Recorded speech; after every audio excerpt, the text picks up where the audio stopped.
As a daughter, she is the light of the house. As a wife, she completes half of her iman. As a mother, Jannah lies under her feet. Assalamu alaikum wa rahmatullahi wa barakatuh. I am Bibi Aisha Leher, presenter and producer of the show Phenomenal Woman, every Thursday between 1:30 and 2:30 right here on IFM 88.3. Tune in to be inspired, educated, motivated and empowered on issues affecting the lives of women.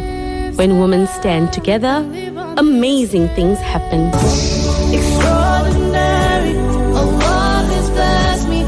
Live forever, not temporary. Live from Port Elizabeth, South Africa, to the world, this is IFM. Assalamu alaikum wa rahmatullahi wa barakatuh. Bismillahir Rahmanir Rahim. You are tuned into Phenomenal Woman here on IFM 88.3 with me, Bibi Aisha Leher. Just a reminder to our listeners that you are welcome to call us with your comments on 041-457-1269 or call and WhatsApp us on 067-236-3487. So my beloved sisters, the topic today is something that is extremely important, but something that all of us sort of shun away from. Because when we actually get to the point where this needs to be done, we do get nervous, and the reality that we will not be in this dunya forever actually hits us. Reason being why a lot of women don't actually have a will. What we do know in life, there are three things will never change: death, taxes, and time. So what we need to realize that yes, death is inevitable, whether it be your spouse or even you. Obviously, you know that your time here is limited. You are a traveler in this dunya. But when you go away, what happens to your loved ones? What happens to your estate? So unfortunately, many women are not very, I wouldn't say educated, but I'll just say many women are not certain of what happens regarding wills and estates. And more so, many women are of the opinion that I don't have any assets, so why would I need to make up a will? I don't even have an estate. So to clarify all of this for you, my beloved sisters, I am very, very pleased to have online with us an Islamic financial advisor who basically specializes in Islamic wills, trusts and estates. She is based in Johannesburg and she is Nafisa Safla. Inshallah, she will hopefully be answering the questions that you may be having. And inshallah, we make dua, then may Allah subhanahu wa ta'ala accept from us and make it easy for us. And remember, our intention always here on Phenomenal Woman is to educate, empower, inspire and motivate. Bismillahir Rahmanir Rahim. Assalamu alaikum wa rahmatullahi wa barakatuh, Nafisa. And how are you today? Wa alaikum assalam wa rahmatullahi wa barakatuh. Alhamdulillah, how are you, Bibi Aisha? Shukr alhamdulillah with your duas. Like I said, a very difficult topic, sometimes very awkward and uncomfortable, but something that needs to be shared to, again, like I said, empower our Muslimas. So, absolutely.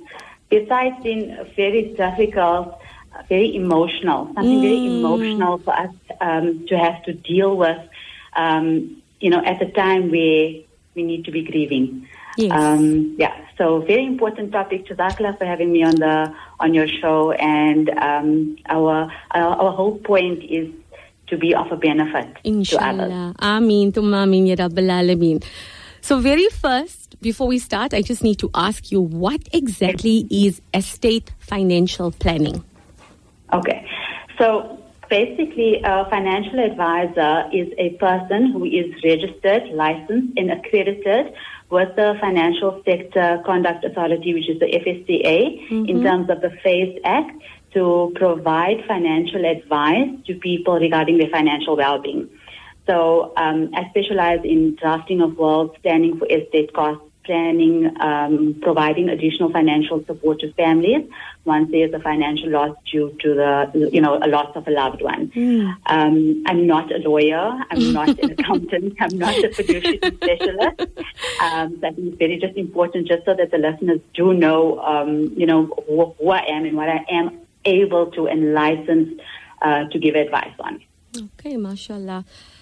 All right, again, very important question. Why is it important to have a will? Okay.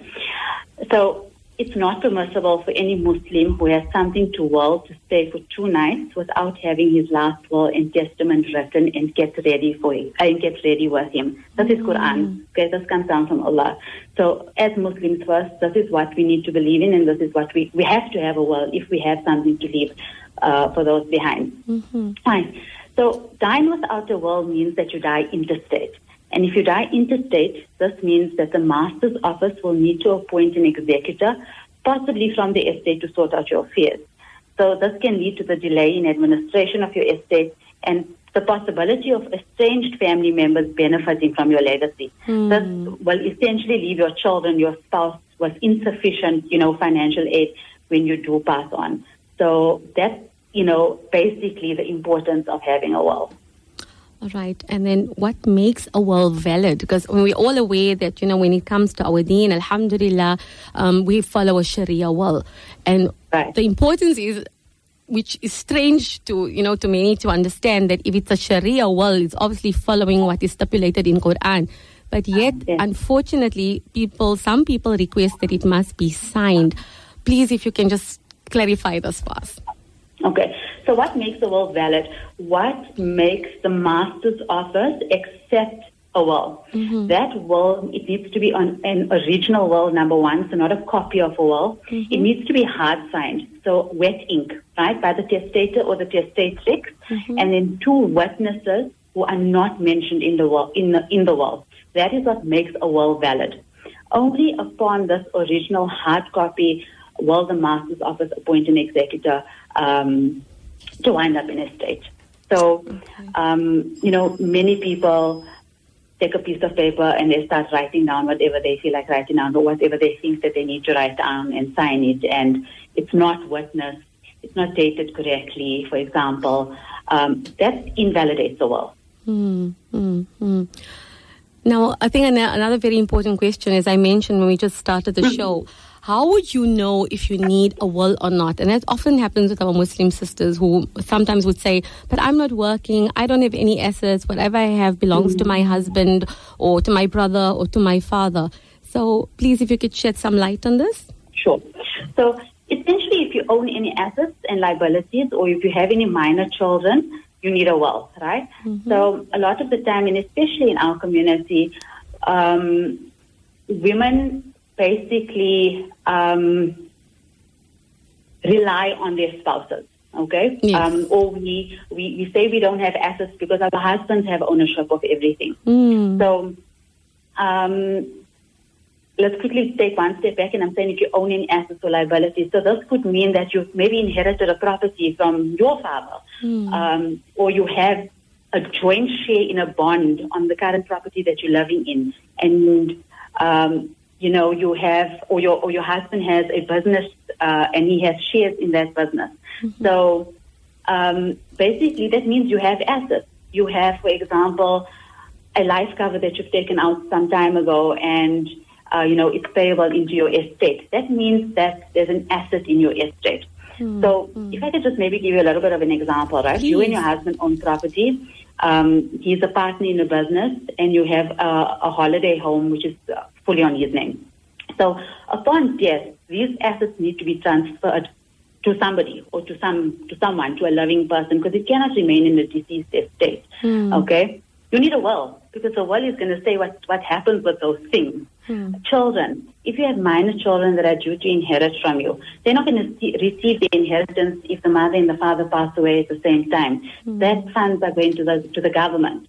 So the will basically dictate what happens to all of these things, and that's why you need a will if you have assets, liabilities, minor children that are due to inherit from either parent in terms of their passing. Again, simple question, because obviously I'm asking you the question that will go through everybody's mind. So, as a woman, say if you have a car or if you have some furniture, you have some money in the bank or something, all of that goes into your will?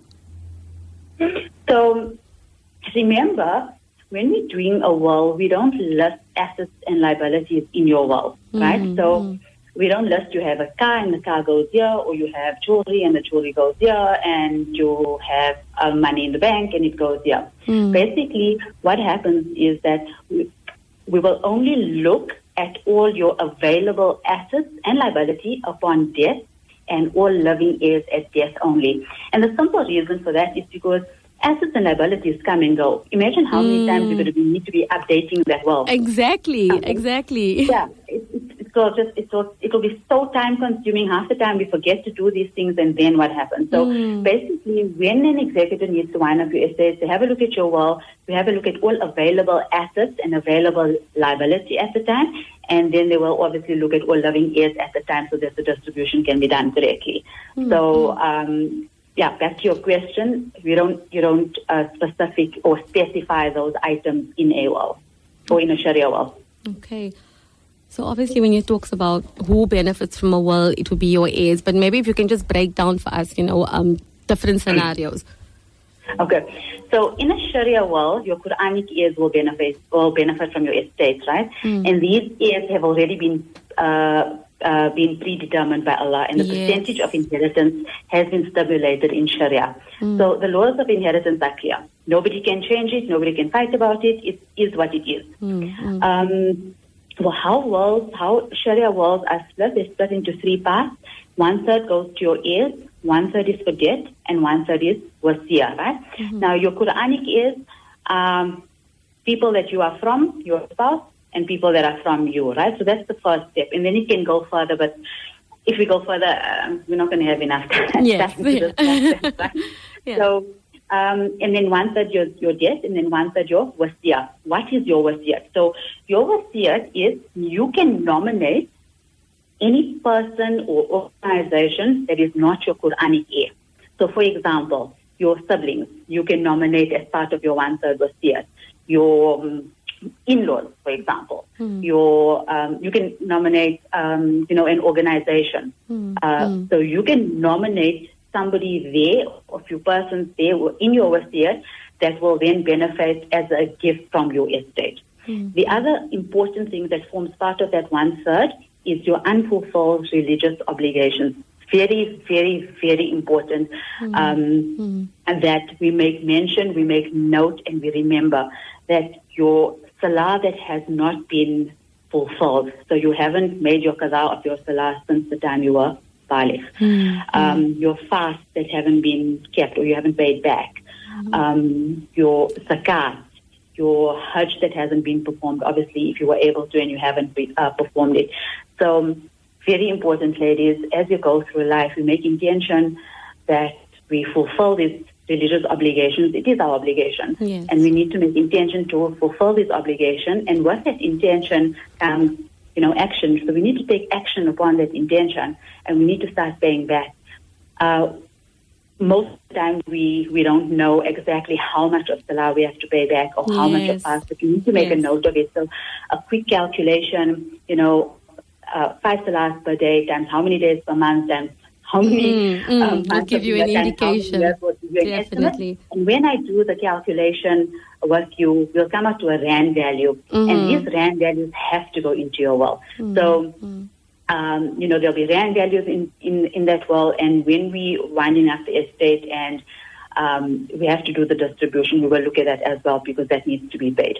So in essence, that's who benefits from your will is, like I said, your Quranic heirs, and then you have your debt, your wasiyat, and your unfulfilled religious obligations. Another question is obviously when estate is distributed after, now we're talking about now after, the liabilities have been sorted out and obviously the Quranic obligation, but before even all of this starts, in fact, I'm actually going way ahead.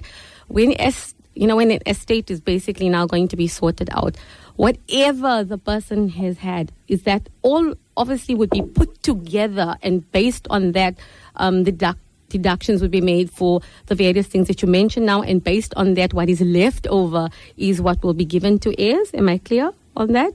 Yeah. So what happens is, so let me give you a scenario. So person A passes away and they have an Islamic will, right? So whoever is the executor of that will now go to the master's office and get appointmentship of that estate. What the executor then does is we use a system and we put in your ID number into the system and we bring up all your assets and liabilities. So we bring up all your assets and liabilities, and now the executor needs to start sorting out this estate in terms of, the estate costs, etc., your debts, and all of those things. We then bring in the Jamiat and we say, okay, listen, this is now the person's estate and this is their will. What do we need to do now? We make sure, obviously, the thirds are all split correctly, and every third, the allocation has been distributed correctly according to Sharia. And whatever is then left, so the residue then in the estate, will then be distributed according to the distribution account that the Jamiat will assist us with in terms of the percentages for the living heirs. Okay. And how does one safeguard inheritance? You need to have a will. Absolutely, you need to have a will. And in fact, it's actually not right for me to be even giggling, because this is obviously such a serious topic. And when you think about death, like I said, as a Muslim, it's something we need to be thinking about all the time. And how many of us actually have a will? That is something that we need to think about. We need to step up and get that sorted out. So obviously, when you say, how do you safeguard your inheritance, you need to have a will. So my sisters, remember, this is about empowering yourself. Think about it for yourself in your akhirah. Think about it for your children. Think about it for the family that you will definitely be leaving behind. Of course. So the first thing is having a will. Number one, you have to have a will, right? Number two is making sure you set up a trust for your minor children, because that is safeguarding the inheritance of minors. Now, I just need clarity on that also. The trust is obviously only for minor children, because obviously when the children are adults, they, obviously would be self-sufficient. So there are different trusts that we can talk about just now. Okay. But for this specific question in terms of safeguarding inheritance for minor children, yes. And we set up a trust for those children. Okay. Now another question, right? Is the type of marriage important in dealing with estates, even though the husband or wife has their own Islamic will? Okay, very, very good question. Yes, it's of utmost importance. So we live in a country which is not governed by Islamic laws, right? But part of our faith is that we are required to abide by the laws of the country. So, for example, your marriage regime plays a very big part in terms of winding up an estate. So I'm going to talk about if you're married in COP. COP is community of property. What's yours is mine and what's mine is yours, right? So 50-50. What happens at death when you are married in COP?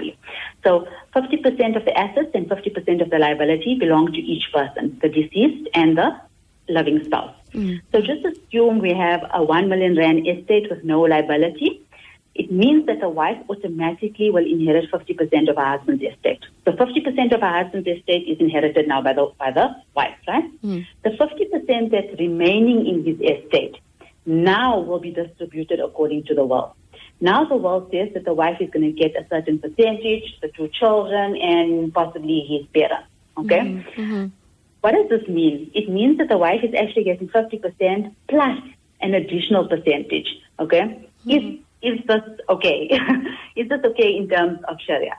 So I think to avoid the issue of how this estate is going to be split and whether it's going to be okay or not okay is register your marriage with an ANC without accrual. What is ANC without accrual? It's anti-nuptial contract without accrual, meaning what's yours is yours, what's mine is mine, and that is an Islamic marriage. So there have been talks for quite some time now within government that they are going to recognize your traditional marriages, which is a nikah, as a COP, which is community of property. So when that time does come and that bill is passed, it means you need to go and all register or re-register your marriages as ANC without accrual, so that we make it an Islamic marriage, so that at time of death, inheritance can be distributed as it should be And in terms of the of example Sharia. is if now a woman passes away, the same would apply. Exactly the same. Exactly the same. Okay. So remember, the laws of the country will always take precedence. So the law of the country will take precedence, and then what happens after that is then dictated by your will. Very interesting. So what happens if either the husband or wife has policies, right, that pay, out to minor children? Mm-hmm. Okay, so many of us, we have group life benefits. So you're employed by an employer, and part of your contract is that they give you a life benefit, and there's a pension fund, and then we might have investments, our own investments, wherever else, or retirement annuities, and we have shares in businesses. So we've purchased those Tesla shares that almost everybody has nowadays. And that I'm speaking to as from a mother. Right? When we have these policies in place, our first nomination on that beneficiary form is our children. I think it's just a motherly thing, right? We want to leave for our children as much as we want to leave. So what actually then happens? Yes, we leave a portion to our spouses, but we want to leave a little bit more for our children, right? So what actually happens when we pass away, or if the child or the children's legal guardians, who are their legal guardians? It's the mother and the father, right? So Allah forbid, you're in an accident and we both pass away, and now there's a group life benefits, there's a pension fund, there's this RA, there's this endowment policy, or whatever the case may be, and there's this huge estate, and the children are now the beneficiaries of all of this. Children are now under the age of 18. If that trust is not set up within your will, the funds will pass over to the government guardianship fund. Okay? The government guardianship fund then becomes the financial assistance for those children. Now, whether they're going to get financial aid from that fund every month, I don't know. Okay, so taking the risk of letting the government look after your children is a very big risk. Yes. Seriously consider. Yes. So setting up that trust is very, very important. So that's basically what happens to children's inheritance. If both parents are not around, it goes to the government guardianship fund. Scary. Very, very, very scary. And I think those are also, the reasons that many of us, like I said, when it comes to thinking of death, it's obviously something that reminds you that, listen, you are a traveler in this dunya, you are not here forever. And sometimes, you get that cold feeling going shivers down your spine to say, you know what, when I'm doing this, it's like I am acknowledging that I am not going to be here forever. And again, as mu'mins, as Muslim, it's something that should be, we know we're not going to be, and it's something we should be prepared about all the time. But again, also, sometimes we do get carried away in the dunya and we forget about this because of our fears. So like I said, a reminder to our beloved sisters that this is something so important, very uncomfortable, but the thing is, it is a reality. So, Nafisa, before we go into the ad break, if you could just, and even before we talk more about all the information we need to share, if you can maybe just share one or two examples, which is, that you've dealt with. It's very common where, there was no will in place, or maybe the females regarding the estate were totally unaware of what was going on their late husband's estate. Okay, so let me quickly think about this. So very commonly, and I'm going to go back to what I said earlier on, is people tend to take a piece of paper and start writing down, okay, which is fine, which is the first step into, listing your assets, listing your liabilities, and obviously your wishes. The unfortunate part about doing something like that is nominating or even not nominating an executor to carry out those wishes for you. So, delay in an estate, that is one of the biggest things that happen, right? Is that, yes, somebody writes down and yes, they followed all the, all the legalities and everything, and it's a valid will, but there's no appointed executor. What actually then happens? Someone from the family, so either the wife or either the husband or the child, the brother, the uncle, whomever it is, have to now take on that responsibility of becoming the executor. Very, very difficult. Very, very difficult. Who, to your point, how do you select? Number one is if you don't have any knowledge or expertise in winding up estate or what an executor is all about, it will become a very tedious exercise. Number one. Number two, that person is not in the mental or emotional frame to actually carry out that for you. Yes. And I know someone personally, it's a friend of mine, and her husband passed away a few months ago, and she was nominated. Now, in this case, she was actually nominated as the executor on this estate. And a few weeks ago, she phoned me sobbing. And she said, Nafisa, I can't do this. Firstly, there's 7 different documents of 11 to 12 pages that I need to complete, number one. Number two is that I am not emotionally ready because this is the final goodbye. Yes. What happens? What happens to that estate? That estate, number one, is left unattended. Number two, the estate is, everything, all the assets are frozen. So no children, nobody can actually get anything from that estate. So, I mean, you can't continue living as you are. Your expenses, obviously, you won't have the funds. Of course. Of course. Number three, the expenses of the estate start piling up. Okay? Because there's rates and taxes on property. There's if your house is bonded, all of those things, it carries on. Nobody steps back and says, oh, well, sorry, you've suffered an unfortunate event. We'll give you a 3-month break or whatever the case may be. So that's the unfortunate reality of what actually does happen. And like I said, nominating a family person, just for me, this is for me personally, it just places that person in a very difficult position for a lot of reasons. People can start pointing fingers at that person. That person doesn't know whether they're coming or going. Emotionally, it's draining for that person, where that person could actually be just left to mourn in peace. But now they've been given the task of doing something that they know nothing about. So that's the two things, is actually nominating someone and not nominating someone. I have a question from one of our listeners. It's saying that, like I said, I think in my opening comments, that is when you have a will, as Muslims, we follow Sharia. So basically, a Sharia will is Allah's law. But again, what happens if there is no signature? Then the will is not valid. It's an invalid will, and nothing can be distributed according to that will. So that means that you die interstate, because we take it as if you don't have a will. Then what happens is that the government then steps in. We don't know how long that will take for someone from the state to be appointed as the executor.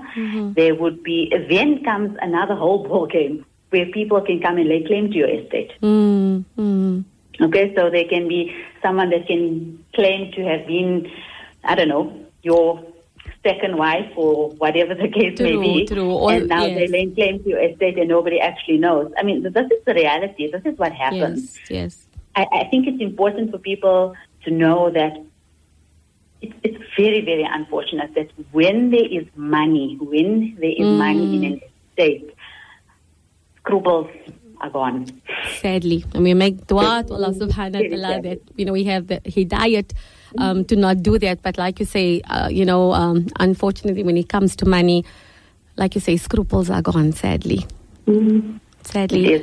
I think hence also the fact that we chose this topic, because we also need to empower our young Muslimas, young girls that are finishing matric and, wanting to study, wanting to have jobs, wanting to become independent, for them to also know their rights and to protect their inheritance and to leave a legacy. And then obviously also, when they become mothers, then they teach this to their daughters as well, how for them to safeguard their assets, which is very, very important. And like we say, the reliance on anyone except Allah subhanahu wa ta'ala is not beneficial to anyone. But again, you have family members, and we live in a community, we live in families.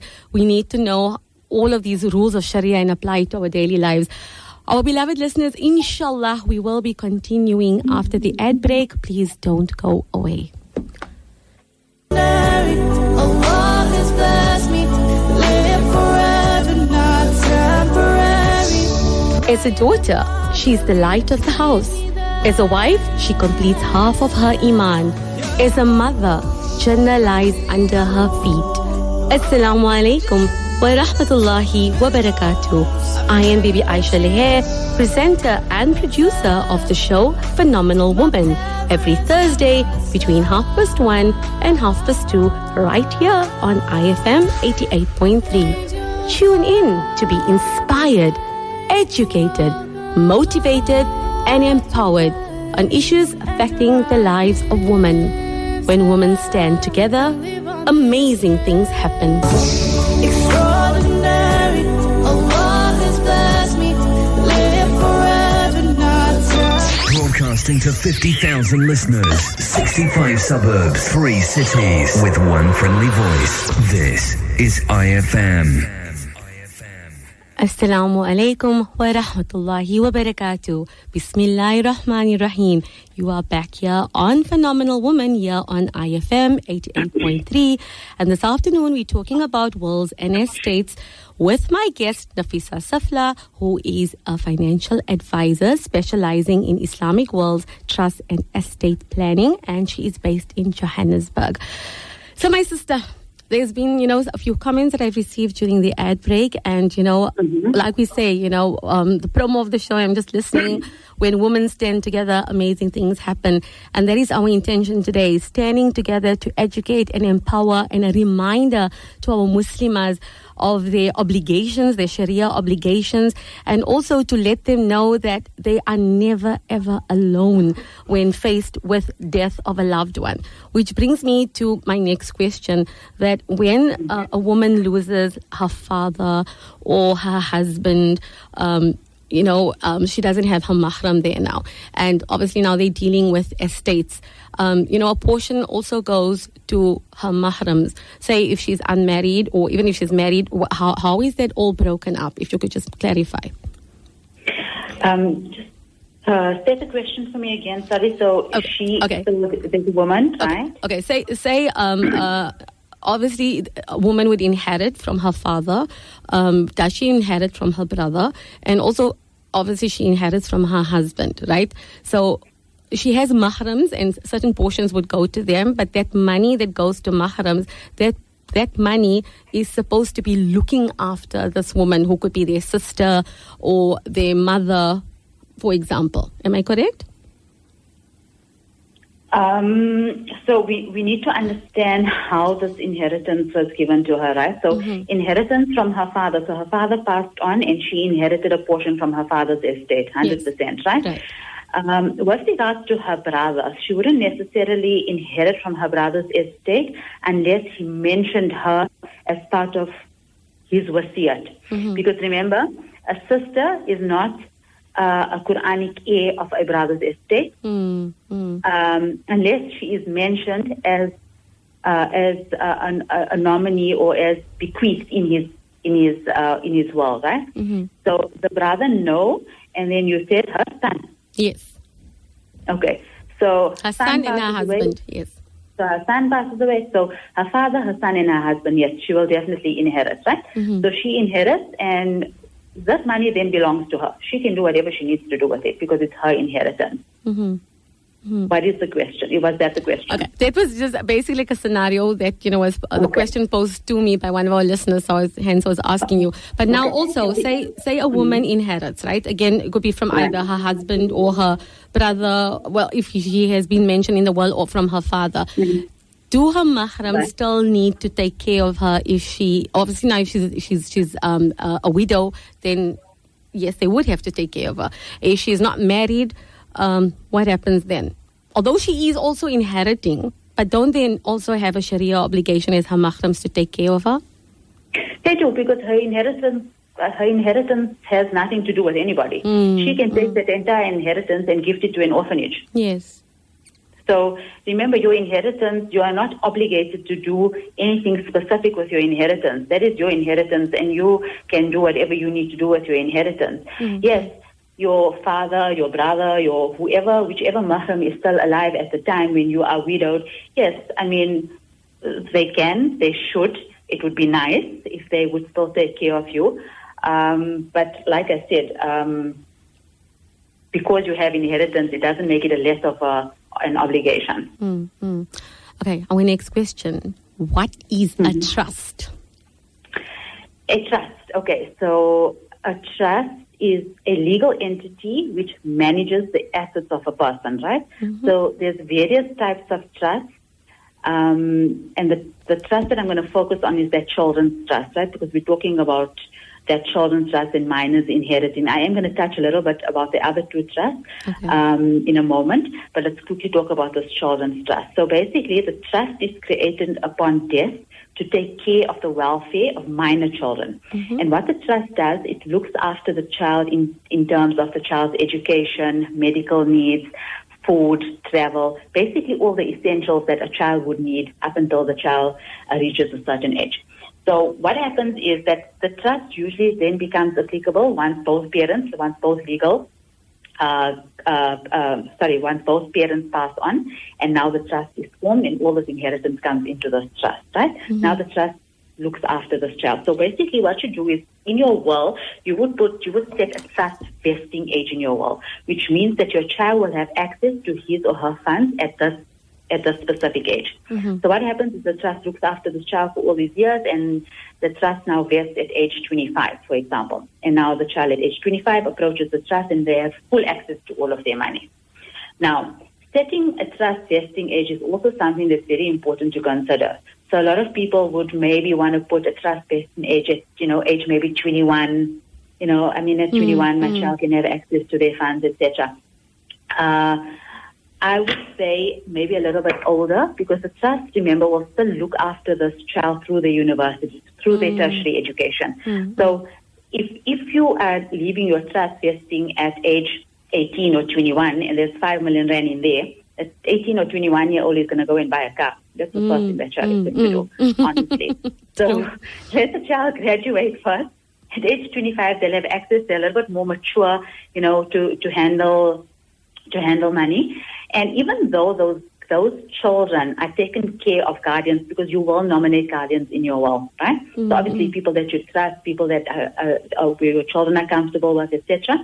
The guardian, the reason we set up this trust is to ensure that the wealth of your child is not abused or squandered by guardians.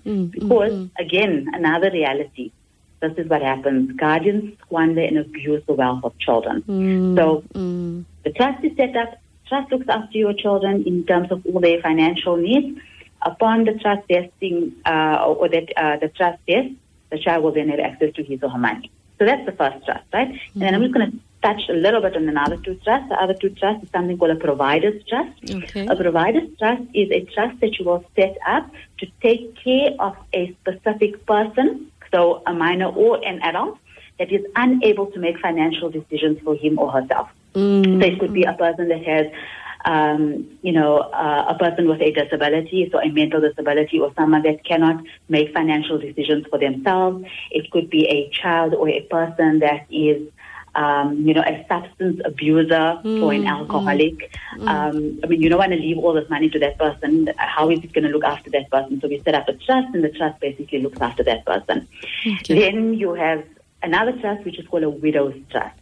So a widow's trust is basically where you're not leaving a lump sum to your surviving spouse. So you set up a widow's trust, and all the funds go into this widow's trust, and the trust pays out, if you want to call it, like a salary to the surviving spouse. For as long as their trust is going on. Yeah. A lot of people do that for weird and odd reasons, but it is there. So the widow's trust is there as well. Now, obviously, when it comes to winding an estate, appointing an executor, sometimes, unfortunately, if lawyers need to be involved or whatever it is, and all of these things cost money. All of these things cost money. Everything costs money. Even when you die, you're paying something. Exactly. So, which brings me to my next question. What is an estate cost analysis? Okay. So an estate cost analysis is an analysis of what it would possibly cost your estate or a loved one to wind up your estate. So when we pass away, we get appointed now as the executor of the estate, and now we need to wind up the estate, right? So all these things cost money. And the cost analysis allows us to give you a costing on what it's actually going to be if someone were to wind up your estate. So what I would do is I take down the value of all your assets, your liabilities. I do a calculation based on, current legislation, rates on winding up estates, etc., within each sector, and I provide you with a costing. So, for example, the first thing that's going to happen is there's going to be executor's fees, right? An executor to wind up your estate legally are allowed to charge up to 4.025% on your gross estate as part of their fee. Now, that is a lot of money. It's a lot of money, yes. Number one. Number two, we go back to that property again. So there's property that you and your husband share, or there's property that's fully on his name, or whatever the case may be. That property cannot remain in the deceased estate. So again, we look at your will. Where does this property need to go to? Okay, it needs to go to X, Y, and Z. Fine. We need to now transfer it to X, Y, and Z. There's property clearance fees. There's property transfer fees. There's conveyancing costs, right? That trust that we spoke about just now about setting up for your children, that trust doesn't come for free. There's a cost in that too. So basically, these are just like a few of the costs. There's admin costs, there's master's costs, there's advertising costs, because when they advertise your death into the Gazette, there's advertising costs. So all of these little fees, basically, when I do the estate cost analysis, I take into account all of these fees in accordance to, your estate, and I come up with an amount. And generally, it's a couple of 100,000 to wind up in estate. Sure. Now, which brings me to my next question, that when these expenses need to be paid, right, this is obviously also liabilities. So this needs to be paid first. I just need clarity. It needs to be paid first, and then everything else is distributed to the heirs? Yes. So now, remember, right? Remember that your estate cost is not debt that you as an individual have taken out. Yes. So when we're talking about your will and your debt, that 1/3 of your debt, that is debt that you as an individual has taken out that needs to be settled. So I have loaned money from Baby Aisha, and I've now passed away. That is my debt, and that debt needs to be paid now from my estate. My estate cost has nothing to do with my debt. It's not my debt. It's a law of the country that has now come about upon death. So this is what now needs to happen. So the executor will basically make those payments. So the executor will then, if there's no funds in the estate, right? So if there's no funds in the estate, or your family doesn't have this liquidity to pay for all of this, then what they do is then they look at all your assets, and then they have to now start selling off assets to pay for estate costs. This is when your executor will do a distribution. They call it a L&D account, a liquidation and distribution account. So they will then take out assets from the estate, pay off this debt, which means what? We're depleting the inheritance of those that you leave behind. Yes. That's what happens.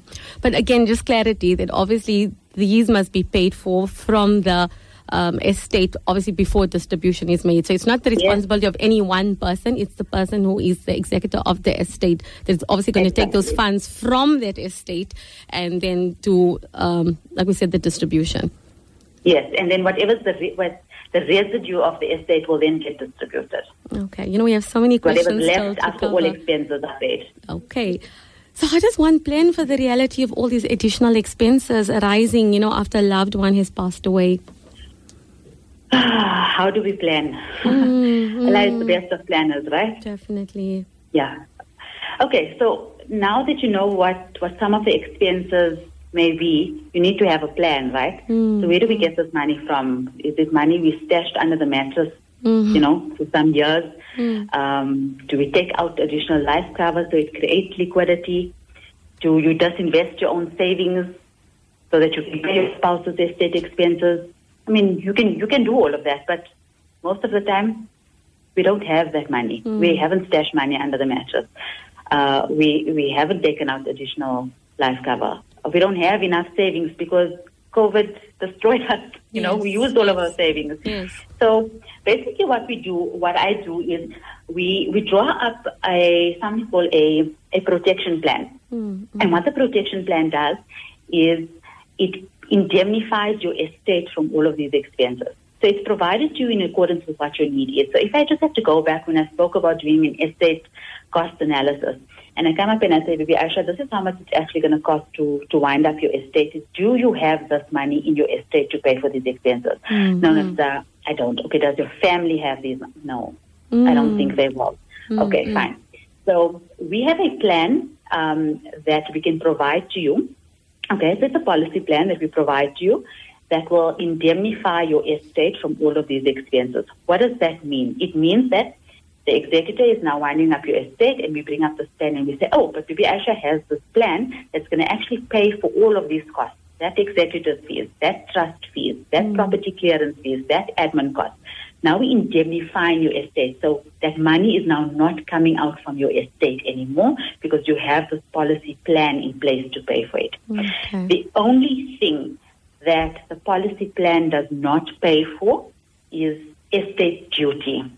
Now, estate duty is something I think we need another whole day to talk about it. Duty, so, right? inshallah, future So show. estate duty basically is a tax that you will pay to SARS upon death if your estate is over 3.5 million and you are not leaving the additional. So your abatement from SARS is, we're giving you 3.5 million as your estate. Anything over and above that, we're going to charge you 20% estate duty. And that money is going to SARS, right? So SARS benefits even when we pass on. Imagine. So like I said, that's a discussion for another day, but that's the only thing that we don't pay for in terms of the plan. But your financial advisor, if you've met with them and they've done an accurate financial needs analysis for you, they would have been able to account and provide liquidity into your estate to sort that out. But like I said, it's discussion for another day. Totally. Unfortunately, we only have 10 minutes and I have so many things that I still need to ask you. I think this is such a very, very, very important question. Why is it important for women to be financially independent? Why is it important for women to be financially independent? So they say behind every successful man is a woman, right? Definitely. But, okay. So, ladies, we need to be smart. We need to educate ourselves. Today is the first step in gaining beneficial knowledge. Empower yourself. Do something that interests you. Take up something way that you love. You can create something out of it just to generate an income for yourself. I don't think any person or any woman out there likes to, ask for kitchen money or ask to buy for themselves something. It doesn't have to be a huge something.